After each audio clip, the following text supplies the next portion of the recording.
Welcome to Smart Talk, where we speak with leading academics and other thoughtful persons on the important challenges facing the world today. My name is Edward Dodson. I am a longtime member of the faculty of the Henry George School of Social Science. Today, I have the pleasure of speaking with Walter Horn, who holds a PhD in philosophy from Brown University. He is author of 3 books, the most recent titled Democratic Theory Naturalized, The Foundation of Distilled Populism, published in 2021 by Lexington Books. Additionally, he has authored many papers on epistemology, public policy, and aesthetics. Currently, he reviews books on democracy for the 316 AM magazine and maintains a blog where he writes on the nature of democracy at luckorcunning.blogspot.com. Beyond his academic work, Dr. Horn has composed and performed music you can listen to on YouTube, Spotify, and Apple Music. Dr. Horn has some very interesting observations regarding what constitutes a truly democratic republic and the impact of populism on systems of law and public policy. In Democratic Theory Naturalized, he offers us a scheme for a much broader democratic structure than has ever existed in the United States. Among his recommended reforms is the elimination of the Electoral College, a reduction of the voting age to 16, and replacement of the Senate and House of Representatives with a unicameral Congress.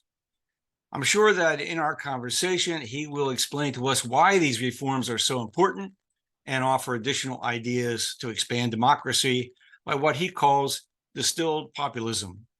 Dr. Horn, welcome to Smart Talk. Thanks, Ed. Well, let's get right into the central issues that are associated with your thinking about democracy. In the first pages of your book, Democratic Theory Naturalized, you write that your, quote, goal is to uncover foundations that can be used to support a number of populist arrangements, reasons why such, perhaps ideal polities, and only such polities should be considered worthy democracies.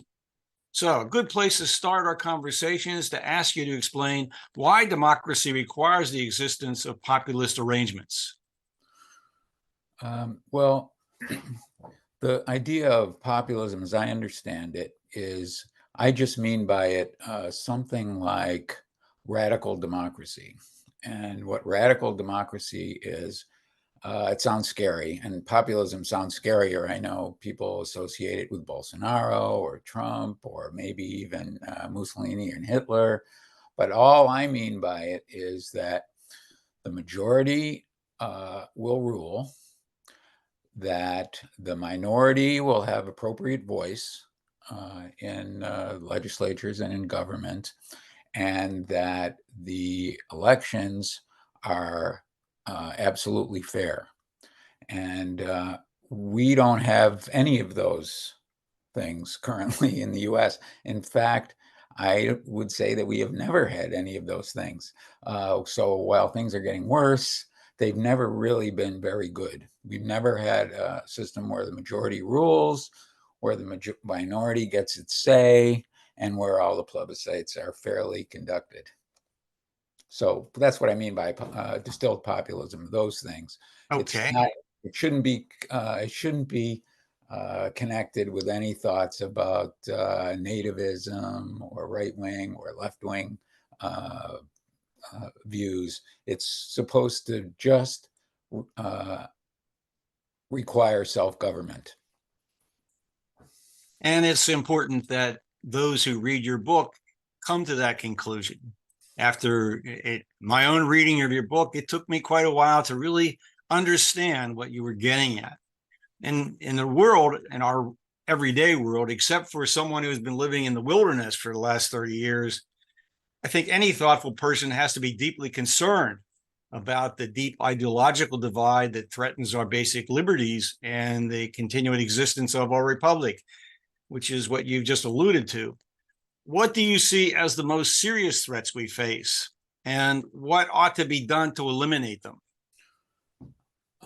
Well, I absolutely agree with you that the ideological differences, the polar animosity. Now it's very dangerous and getting worse. That's probably began with the APSA study on parties from 1960, when they wanted the parties. APSA, the American Political Science Association, decided that the party system was no good in the U.S. because there were liberal Republicans and there were conservative Democrats, and so you couldn't tell what your party was actually for. It was the kind of foggy slop, and they didn't like that. They thought the party system should be really responsible, so they pushed for responsible, what they called a responsible party system, or and it worked. It took a long time, but now there are no more liberal Republicans, there are no more conservative Democrats, and we have a really polarized society. So I agree with that portion of the concern, but maybe I do live in the wilderness in my Boston suburbs with respect to the business about loss of individual liberties, because I think there's actually been too much focus on that in the U.S. That's not something I'm concerned with. I think that's something that gun rights activists are concerned with. Vaccine opponents are concerned with. I think in order to have democracy, there has to be some ability for governments to actually get things that the people want.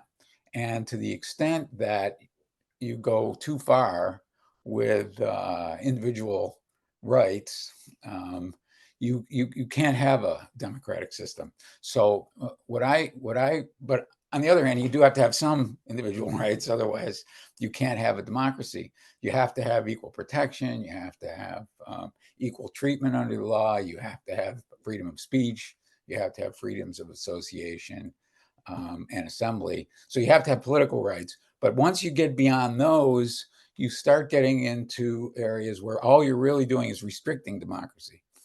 And so I'm not so concerned about the loss of individual liberties as is suggested in your question. Seems like the debate that Madison and Hamilton engaged in has been resurrected in a very strident way. I'm also thinking, as you're speaking, about what the philosopher Mortimer Adler wrote about the distinction between freedom and liberty. He wrote that liberty is freedom constrained by justice. The challenge, of course, is we cannot find a consensus agreement on what constitutes justice. Right. I'm skeptical that any consensus can ever be reached on justice or really any other moral proposition. So what I try to do in my book is leave aside moral claims and justice claims and just look at prudential values. Leave aside moral values. What's a prudential value?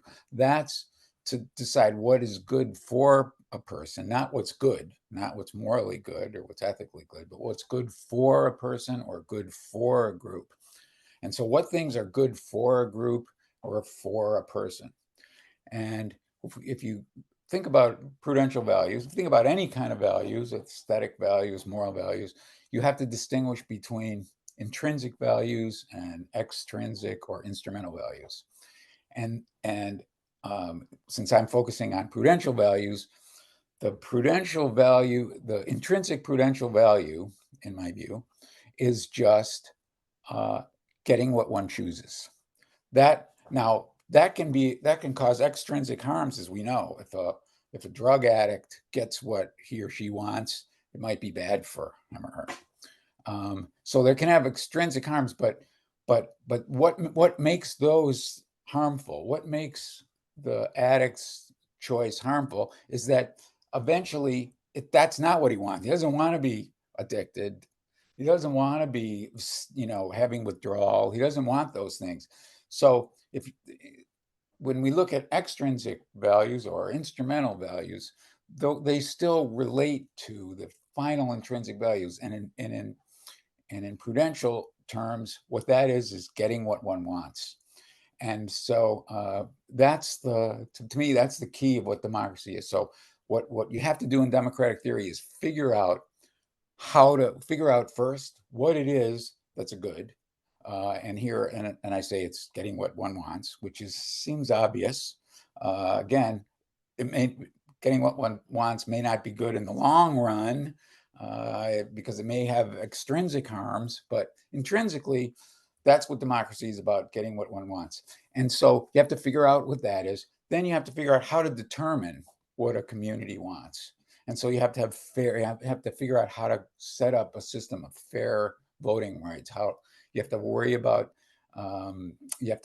campaign finance, for example. You have to worry about whether it should be approval voting or ranked choice voting. You have to think about all that kind of stuff. And then you have to think about what the government structure is like. And that's why, as you mentioned, I don't like bicameralism or indeed things with 12. Some have more than two. Some countries have more than two. All those are doing what those things are set to do, as you say, they're Madisonian ideas.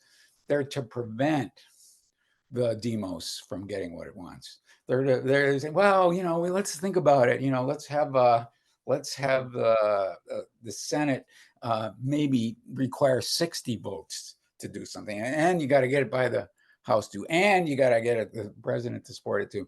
They're all things to prevent people from getting what they want. So they're basically they call them checks and balances. They're basically anti-democratic proposals shoved in there to prevent people from getting what they want. And I don't blame Madison for that stuff so much, because he was afraid. You do need to have some protections. As I say, you need to require equal treatment. You need to require due process of law. You need to require those things. Otherwise, people get pulled out of their house and just, dispatched in the middle of the night. So I think it's understandable, but I don't think enough thought went into exactly which are the things you need to have in order to have democracy. And again, I think it's also the case that when people think about democracy, they think, well, a really nice democratic system will be kind, or a really nice democratic system will be virtuous. And I don't think democracy can provide that. Other things can, education and virtue maybe, but that's not democracy. Democracy is a system that will get people what they want. And if a group of people are cruel, you can expect that a democracy will produce a cruel country.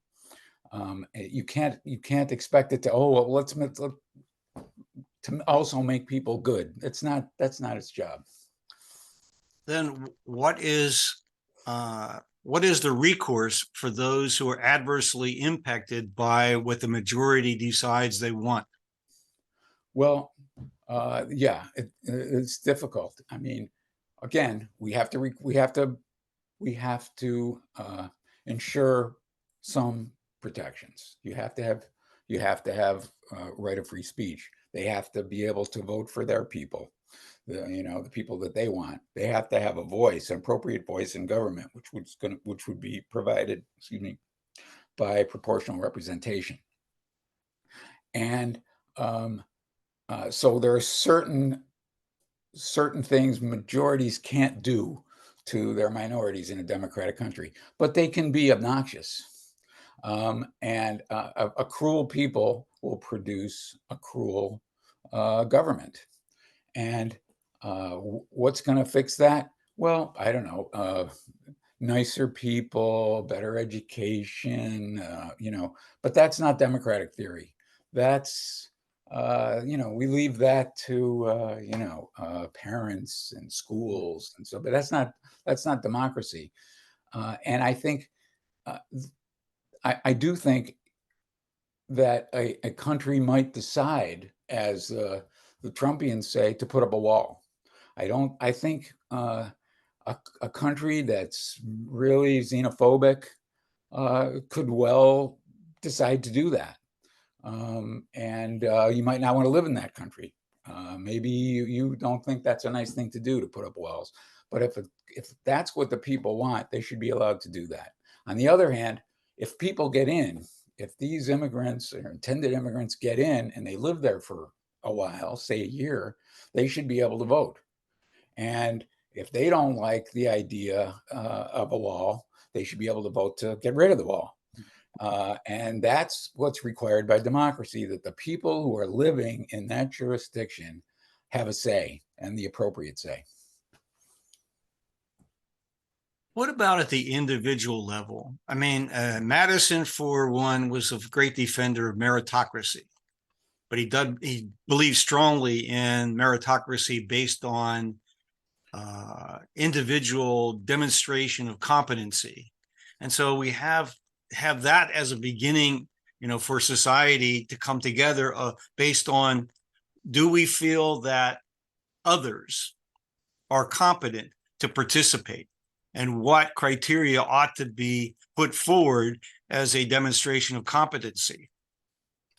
Do you have any thoughts on that issue? I do. I am very opposed to views of that kind. I mean, I don't know. I wasn't aware that that was Madison's view, but I know that was John Stuart Mill's view, and he thought that people with certain levels of education should have additional votes.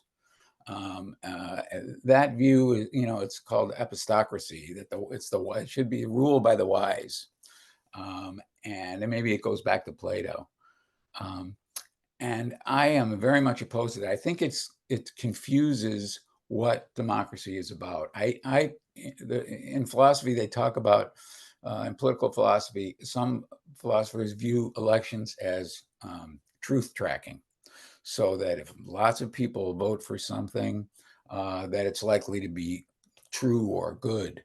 If people want a bridge, most people want a bridge, then having a bridge is the right thing to do. Now, I agree that if most people want a bridge, having the bridge is the right thing to do, but not because there's any wisdom in that, but only because that reflects what the people want. And I don't think you can get beyond that point, because there could be so many reasons why people want a bridge or don't want a bridge. They may not want the bridge because they think bridges are ugly. They may not want the bridge because bridges are expensive and they don't want to pay for it. They may not want the bridge because they think people will get more exercise walking around but there's no truth to be found in whether the bridge is the right thing or the wrong thing. All there is the only truth that we can get to is what people want in this case. So I'm very much opposed to epistocracy. A lot of the book is about that. It's about. Let me interrupt you for just a second. I don't want our viewers to get the wrong idea about Madison, because when he talked about meritocracy, he wasn't referring to educational level. And in fact, he thought that the people who worked the land, the farmers, were the key to the democracy of the new republic, and very much was concerned about the Hamiltonian view of certain people, certain people in society having more, power and prestige and influence based on their position, inherited wealth, or whatever it might be. So I just want to make sure that I don't misrepresent Madison. Well, yeah, I mean, I don't think I agree with either Hamilton or Madison on this point. I mean, I wouldn't want power to be allocated based either on the amount of education people have, or what sort of work they do, or whether or not we happen to think they're good people, or they're rat bastards, or I don't think democracy. I think we have to just go based on the Jeffersonian view that all people are equal and they have to be treated equally, or there isn't going to be democracy. There'll be some form of despotism. So I guess I wouldn't stand with either Hamilton or Madison on that. So although some people might not be able to perform their civic responsibilities because of a incompetency, whether or not that was a incompetency from birth or a voluntary incompetency, someone who becomes an alcoholic or drug addict, etc. You would not um, preclude them from participating? I would not preclude them. Yeah, I think it's important that felons get the vote. I think everyone should be allowed to vote. So long, the only competency that I think they need is they have to understand what a vote is. That is, they got to understand what it is they're doing. They're going to the voting because they want this or they don't want. Would you rather have the bridge or not have it? Would you rather have Jones be your president or Smith be your president? If they can understand that, they should be entitled to vote, and there should be no other competency testing.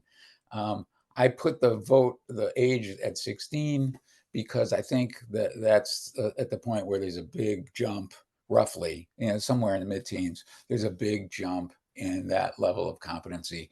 But the idea that, well, you should be paying taxes in order to vote, or you couldn't be a bad person, and get to vote, or you should have a certain amount of, as the states had, lots of the states had, you have to have a property requirement, got to be, or you have to be a farmer in order to vote. I don't think any of those are consistent with democracy. Is publicly funded education required to achieve the result that you're suggesting we need? No. No. No, for the reasons I said. I don't think any level of education is required. Now, when you say the results that we need, if you are talking about the results that I would like, yes, I'm in favor of public education. I'm in favor of, I'm in favor of land value taxes, for example. But and so I would push for those. But I think if I were to require them, whether or not people wanted them, then that would be a kind of despotism. So yeah, I'm in favor of them. I have my views, just like everybody else, about politics, but they don't trump. I'm sorry, no pun intended there. They don't trump democratic theory. Democracy is about self-government. It's about people being able to get what they want. The fact that I want this, I want public education, or I want the land value tax, or I want the universal basic income, or whatever I want, when I could be wrong about any of this stuff. But the fact that I want those, it's interesting, and I'll push for them, and I'll give my little bit of money to those causes. But I can't require that. I can't insist that we have that, even if most people don't want it. I have to move then, maybe someplace else that will take me. So if a majority of the individuals eligible to vote for whatever measure it might be, in particular, I'm thinking about in the introduction, your desire to have the electoral college eliminated. Right now, that would require a constitutional amendment. Sure. Am I correct that you would mandate that if 51% of the population of the United States voted to eliminate the electoral college would be gone? I would if I could, yes. Okay. I think the people should get what they want. And in fact, it's interesting. As you know, the U.S. Constitution is really, really hard to amend. It's yes. In some manners, it's absolutely impossible to amend. The business about the Senate only having 2 per state, you probably need every state to agree to change that. So it's basically unamendable. But some things you can amend. And I think and of course, I would like it to be much easier to amend the U.S. Constitution. It's extremely difficult. But on the other hand, I would have things in there that were absolutely unamendable.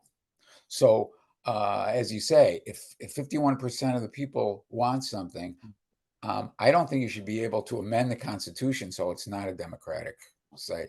Those things, you have to start somewhere. And in my view, democracy is the bedrock.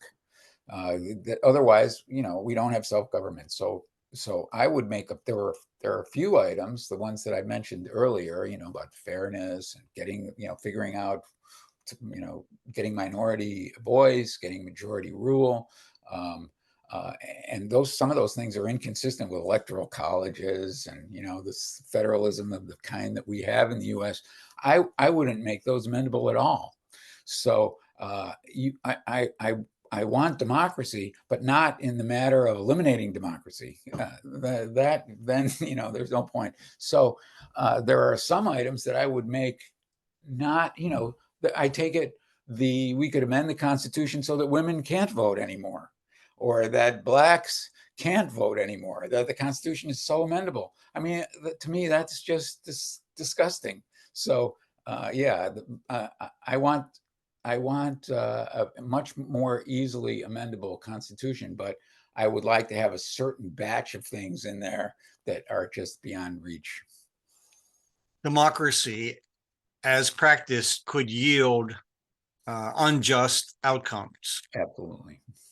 And the people would have to be wise enough to realize that those outcomes are unjust and reverse the course of history. Yeah, you can hope. I mean, justice is such a difficult issue. Moral claims are so difficult. My own view, if I can get into it for a minute, I only discussed it a little Please bit. do. My own view is that there are some people don't think there's any morality. There's no moral truths. They're so-called error theorists. They think the whole thing is nonsense and there's no morality. I don't agree with that. I think there are moral truths. And some people think there's no evidence at all for any moral truths, that there's, and I don't agree with them either. I think that there is evidence, and the evidence comes from feelings of empathy or revulsion, that those are evidence that some state of affairs is morally good or morally bad. However, what I don't think you can get is knowledge in the area of morality. That's because there isn't a background theory.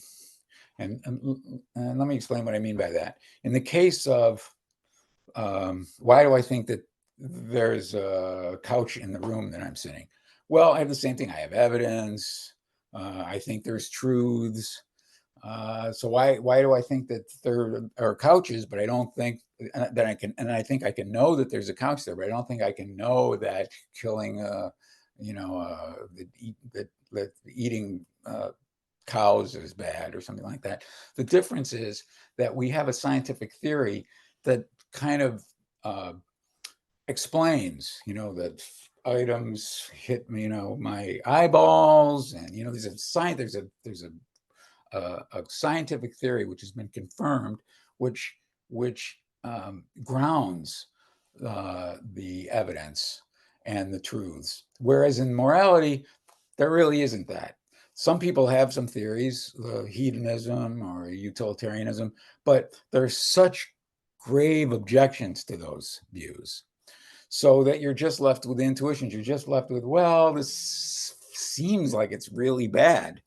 And there's no theory to ground the whole matter. So in the case of morality, I'm basically skeptical, not as to the existence of moral truths, but as to the ability of anybody to know which ones they are, just because they're, perhaps somebody will come up with a moral theory that grounds the whole system of morality. Maybe somebody has, but I haven't seen it.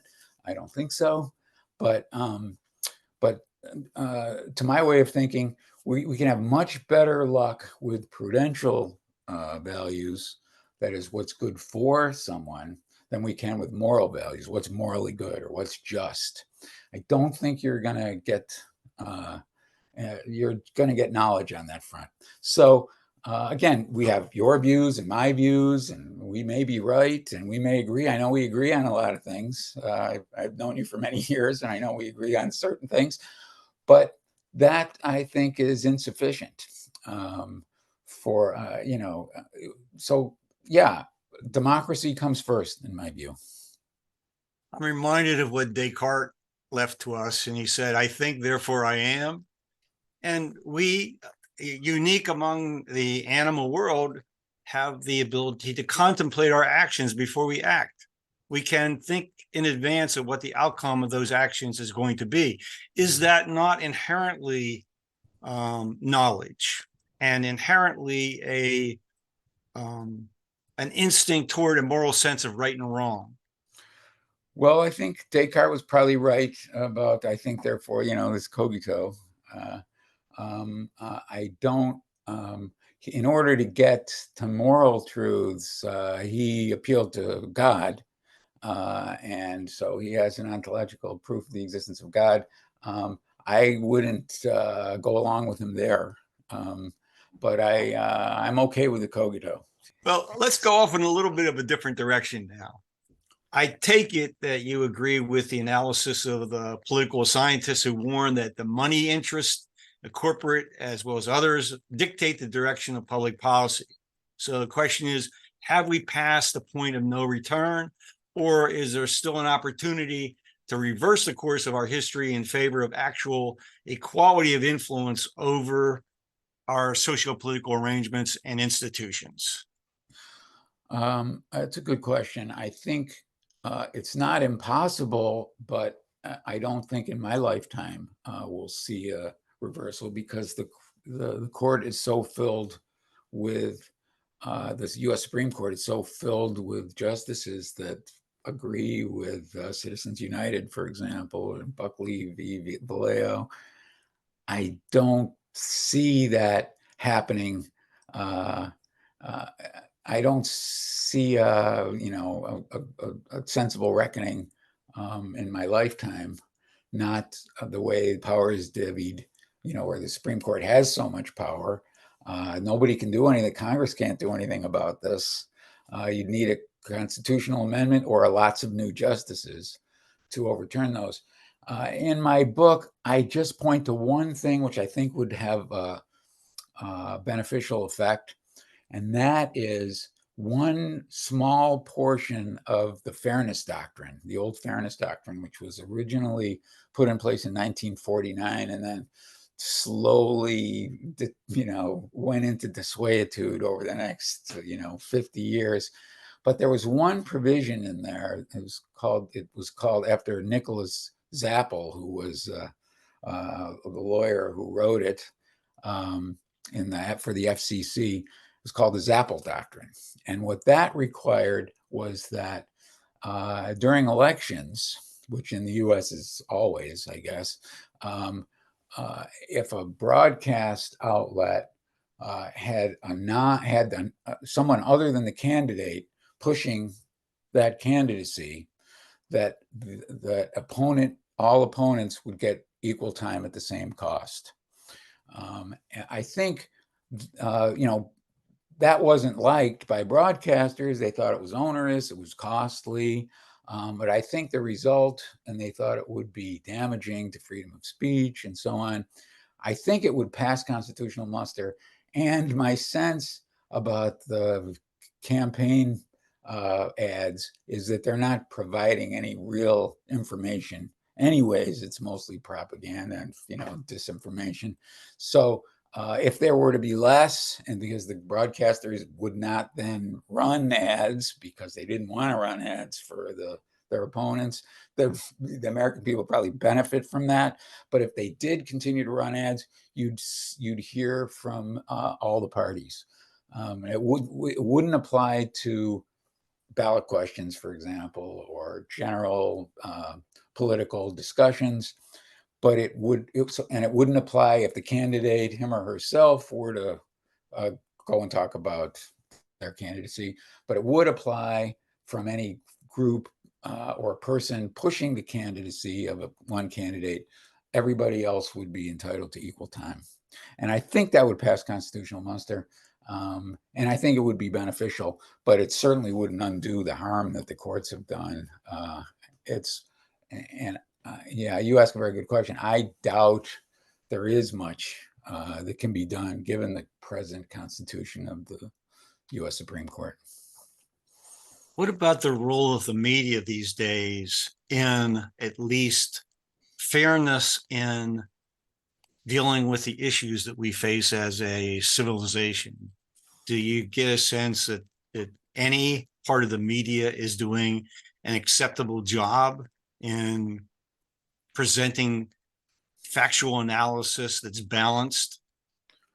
Uh, I guess there are some outlets, but they may just be the ones that I tend to agree with more.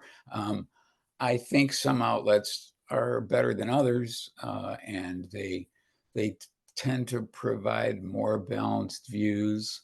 Um, it's interesting that when say a broadcaster, a newscaster, or something, an anchor does that, they tend to get thrown out by their, by either Fox or CNN or whoever it is. They, So we're left with NPR. yeah, right. We have NPR, and I guess that's something. How unbiased they are will how unbiased they're considered will probably depend on who you ask. Um, I am, I'm not an expert on this matter, but uh, I'm glad there's NPR, and I'm glad there's a wide variety of outlets that I can turn to, but it's hard to tell who is, who's being unbiased. Well, we have to face the fact that our institutions are being severely challenged by the ideological divide. So when you think about the future of democracy in our country, other than the issues that we've covered already, are there any additional reforms that you think will lead us back in the right direction of a democracy based on moral majority rule? Well, I'm just reading a book now by Rick Hasson. It's a new book. It's about having a constitutional amendment requiring the right to vote, which uh, a lot of countries have, and we don't have anything like that in the U.S. In fact, uh, based on some readings of the Constitution, it would be okay if nobody voted and the state legislatures just decided who the next president is. And the next January 20th situation could be, successful. Um, so Rick is an incredibly sedulous and industrious. I don't know how anyone puts out as much stuff as he does. And I think he may be onto something, that probably would be helpful, a constitutional right to vote, which would guarantee everybody of any ethnicity and race and so on. I don't know if he has an age. I haven't finished his book yet, but I think I think the book's called The Real Right to Vote. And I think that probably would be helpful. But it requires a constitutional amendment. You have to convince everyone that it's good for them. Um, and it may be that such a right could be connected with things that Republicans have wanted, which is, more careful look at whether this is actually the person who's supposed to be voting, and that would be okay. I think that would be okay with Hassan. It would be okay with me. Uh, but you can't. But on the other hand, attempts to make it more difficult to vote for poor people or people of certain races or whatever would obviously be undone by such a amendment. What about moving toward what the Australians have done and passed legislation that requires people to vote? It's an interesting. That's an interesting thought. I've thought about that some compulsory voting.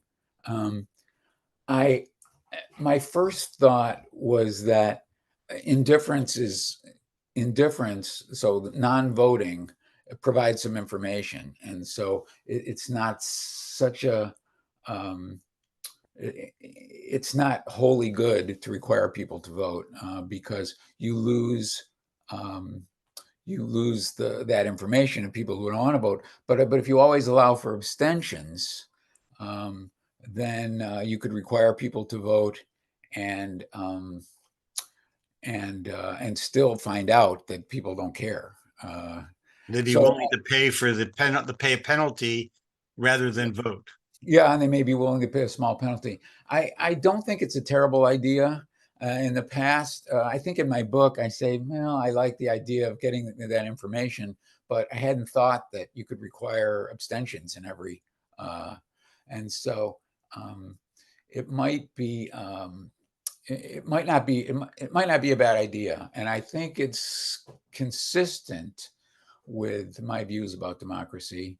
Um, uh, I'd like to think about it more. I think the idea of another thing that I thought about recently was requiring people to join a party um, is not such a bad idea either, because it would be, since a lot of people, there are some tremendous number of independents in the U.S., and they would not want to join either the Democratic or the Republican Party. They don't like either of these parties. And so if there were if in order to vote you had to be a member of a party, you I think you might see more parties spring up, because I know there's a vast number of people in the U.S. that don't want to be in either of the parties, and that's one of the reasons we have so many independents. So I think those ideas might help, and I want to think more about the compulsory voting question, because I think it's an interesting question. What about at the other end of the results of elections? What if we thought about how we choose our legislators and look back to the Greek experience of selecting our legislators by lottery of some sort? This has occurred to me as an idea that might pull us in the direction of the democracy that you are talking about. You know, we Well, would have to have some requirement. My thought was anyone who's willing to serve would take and pass what amounts to a civil service examination to demonstrate competency, knowledge of government, and then their name would go into the lottery. If their name's chosen, they would serve a term in office, and after the end of that term, they would return to their private lives, something like that. yeah, it's interesting to me how many people are in favor of the lottery system. Um, to me, right now, I think many people don't get who they would like, and what the lottery system says, nobody gets who they would like, and so that, you see, I would prefer a government where people got to choose their representatives rather than nobody gets to choose their representative. I wouldn't. It's interesting because you're certainly not alone in liking uh, that method, but to me, it's anti-democratic. It's not people getting what they want. It's people getting some random person to represent them. I think uh, voters should get people who represent their views. And so what the lottery does is says, well, they might, because it's a random, we're going to do it random. It might represent a bunch of people's views. Might not, though. It might be a cuckoo. And it might, and it's to me, I mean, I guess it just depends on what you mean by democracy. To me, that's not a democratic suggestion. It doesn't, it's not in the direction of people getting what they want, of the general will being. It's because it's just depending on some probability theory. Well, you might, because it's random. We're going to pick a person at random. It might be your mother-in-law. It could be great for you. If you don't mind me going a little bit further with that, Sure. what if a recall provision was included where 51% of the voters in that geography voted to recall you, even though you were selected by lottery? Then someone else would come in. What occurs to me as the great advantage or plural advantages of a lottery is, number one, you eliminate the need for fundraising, public or private. You eliminate all the campaign activity and the negativity in our campaigns that has been prevalent. Well, I think it's been prevalent almost certainly after George Washington was chosen as president. And thirdly, there's this element that people will serve, will be public servants for a limited period of time, that this is no longer a profession. It's something you do for a limited period of time, and then you go back to your private life. And so the idea of inherited power passing from father to son to grandson the Kennedy story, for example, or the Bush story. Those kinds of outcomes that exist in our current system would be severely curtailed. Yeah, that may be the case. I'll tell you what I like about your suggestion, and that's the recall element. I think recall is very democratic. Generally, I think we should have recall. I think every elected official, and perhaps not judges if they're elected in some jurisdictions, ought to be subject to recall.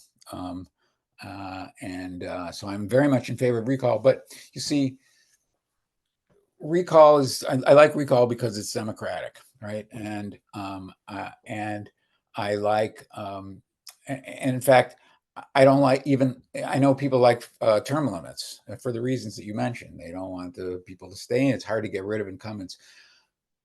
But again, that's an undemocratic provision. I think term limits, people should be able to get some guy that's been there for 150 years if they want to. The problems, we'll see what you're doing is you're addressing problems, like the negativity of campaigns, and you're addressing them by some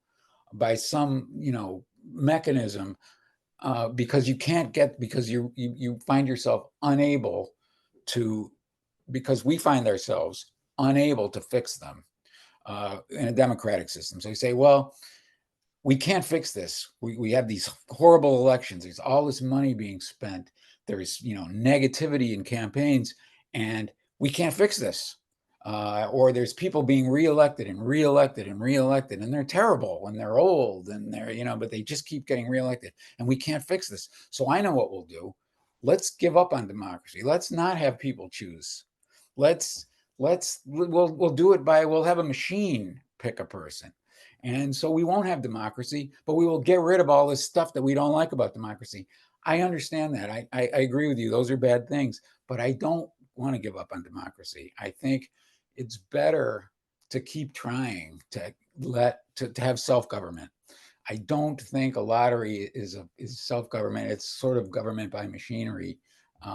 Again, I certainly understand what the goals are, and I don't want to disagree with you. It might help us get closer to those goals, but I don't think it's an example of democracy.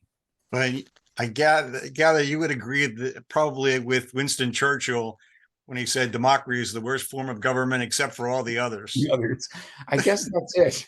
Yeah, I guess I agree with that, and I think that Britain has a better form than we do. I think parliamentary forms are better. Not that the British form is perfect, but it's much more democratic than ours. And their constitution, such as it is, which is not written, is easier to amend. And I think it's generally a better system. I think parliamentary systems are superior to presidential systems. Not in every way. There are some things I like about presidential systems as well. But I think Churchill, one worse democracy than his own was ours. Well, I had a question as you were just finishing up, and now it has escaped me. But let me go back to that in a minute if it comes back to me. This is the terrible problem with aging. If you don't you don't capture a thought immediately, sometimes it takes a while for it to come back. Why am I downstairs again? And who is it that I'm talking to? Well, in the next to the last chapter of your book, Democratic Theory Naturalized, you join in the debate over claims to rights as inherent to our existence as individuals or political as essential to our membership in a society. So when I read that, the question came to me, am I correct that you believe societal protections of political rights is of first importance? Yes, of political rights, but political rights only. Yes, I don't think you can have democracy without that. But remember, that's not all the right. There's no property right there. There's no gun rights. There's no rights to keep people out of your house. What is it? The amendment where you can't be required to house military officials. None of Right. that, you know, those are not political rights. Um, but those political rights of speech, equal protection, equal treatment under law, um, association, assembly, those I think are absolute. If you don't have those, you can't have democracy. Those are of the first importance. In my teaching here at the Henry George School and the course that I've taught, getting to the discussion of what constitutes a just society and what constitutes just law, I put this scenario to my students, and it was interesting to get their reaction. I said, what if everyone in this room constitutes all of the members of our society? And one of the issues that really bothers us in our society is double parking. And so we have a vote, and we have a 100% vote in favor of the death penalty for double parking. In democracy, could that be carried out? And what would prevent it from being carried out in a democracy? I think nothing. Nothing. I think if you had nothing would prevent it. I think again, a stupid society is going to produce a stupid government. A cruel society is going to produce a cruel government. It's not fair to democracy to ask it to fix those problems. If you want democracy to fix those problems, you're going to end up with something that isn't democracy. So I think that's a great thought experiment that you give them. And I don't know what they say, but if you can prevent people from enacting a stupid law like that, whether it's a death penalty or what if it's 50 days in jail or whatever it is, if you can prevent people from doing that, what you're saying is, well, I know better than this populace. I really should be king because I know they're too stupid. They can't be allowed to make laws. They just can't be allowed. We have to find someone, whether it's we just designate ourselves or do it by lot maybe. Find someone who is better and who knows better, and that I don't. That's a sort of elitism that I don't like. On the other hand, I do think that you might want to ask your students also, well, what about a law that lets us prevent blondes from voting? This matter, or that something where something that involves equal treatment, or something where if you have it, you really can't produce a democratic result. And see what they say about that, because see, I treat those differently. I think there are rights and there are rights. There's no right there's no right to avoid a death penalty for double parking. I don't think there is such a right, but I do think there is such a right that everybody be treated equally. So if you were only giving this death penalty to certain minorities, then I think you should be able to prevent it. Well, I think Locke, made in his writings the distinction between liberty and license, behaviors that go beyond our common sense of right and wrong in terms of behavior.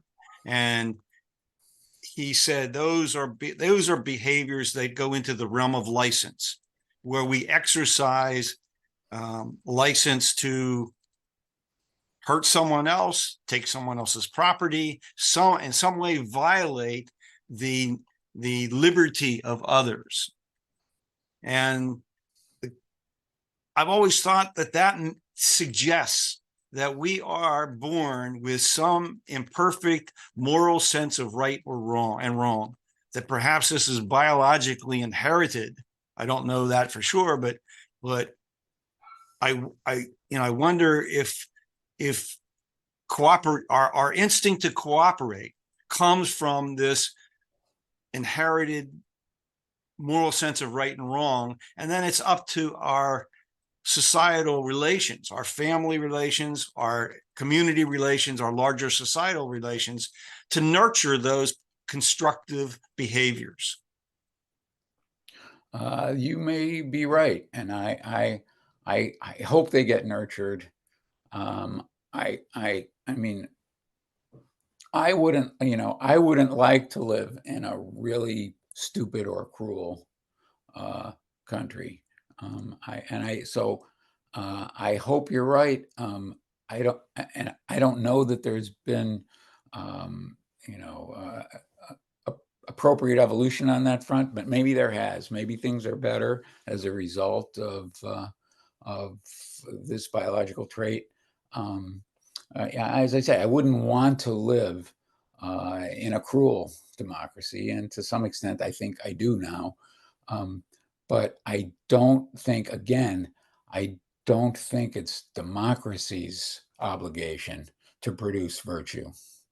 It's something else, and whether it's a biological trait or maybe it's it's the teacher's problems or the parents' problems. That's where virtue has to come from. You can't expect your setting up of democracy to produce a nice place, because if you do, you're going to end up giving up on democracy. When we are, when we feel as though our society has failed us in that regard, and we reach the decision to leave, one of the big challenges we have is where to go, where to go to. The frontier is no longer available to us as a safety valve. But does that, it's an impediment, but do we inherently have a right to secede from society? And how do we then exercise that right in the absence of frontier places to go to? Yeah, I think with people our age, also they don't want us in any place with a health with national health insurance does not want us, because we're just a drain. So we can go to Central America maybe, but we can't go to Finland. They're not going to take you, or me, certainly. I mean, that's a Well, good we may have something to offer those societies, even though we're a bit aged. I think so, but I don't know if they. I think we do. Um, that's a really good question. I talk a little bit in the book about um, refusing to let people in, and building of walls and so on. And I didn't think much about letting people out if they want to leave. And I'm not sure. I'd have to think about that. I don't know whether it's consistent with democratic principles to prohibit people from leaving altogether, which seems, again, who wants to live in that country where they won't even let you leave? But I don't. Again, it's important to distinguish what makes a bad democracy and what makes a bad country. So I have to think about that more. As to where one could go, I mean, if you're Bezos, I guess the moon, or Musk. For the rest of us, I don't know. I think I'll be 6 feet under before you know it. So that's where I'll be going.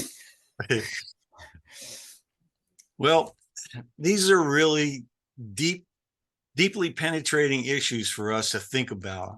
And you've done a lot of thinking, and I think our viewers will benefit by the experience of listening to this conversation. I'd like to leave the last segment of this to you to raise any issues that we haven't covered, important questions that you think we need to consider as we try to move toward a democracy that meets your criteria of a distilled populism. Well, I think I would encourage people to not just vote, but get involved in electoral activities. I would encourage people to look at various proposals that are out there for approval voting or ranked choice voting or various forms of proportional representation, for elimination of the Electoral College, for any items that will make the country more like a place where the majority is getting what it wants, but minorities, any significant minority, is getting an appropriate voice. And I'm not particularly sanguine about good things happening because of the divisiveness, as you mentioned in your opening remarks, of the current polarism in the country. But I do think that we can try. Well, those of us who are thoughtful about our condition and want to make the world better for the next generations, we have a lot of challenges, and certainly the form of our governance is an important part of those challenges. And so I thank you for taking the time out to talk to us and for sharing your insights. And I hope that our viewers will find a copy of your book and read it, and maybe get in contact with you to express their own views of, how they think things might be improved. I'd be happy to hear from them. Thanks a lot for having me. So thank you very much, Walter. It was great catching up with you. And perhaps as we go through the next electoral cycle, there'll be an opportunity for us to talk again and see whether results suggest to you whether we are moved closer or further away from a real democracy. Thanks, Ed. Appreciate it. So, folks, that's it for this edition of Smart Talk. For more information on this and other episodes, please visit our website, henrygeorgeschool.org. Again, I am Edward Dodson, and thank you for watching Smart Talk.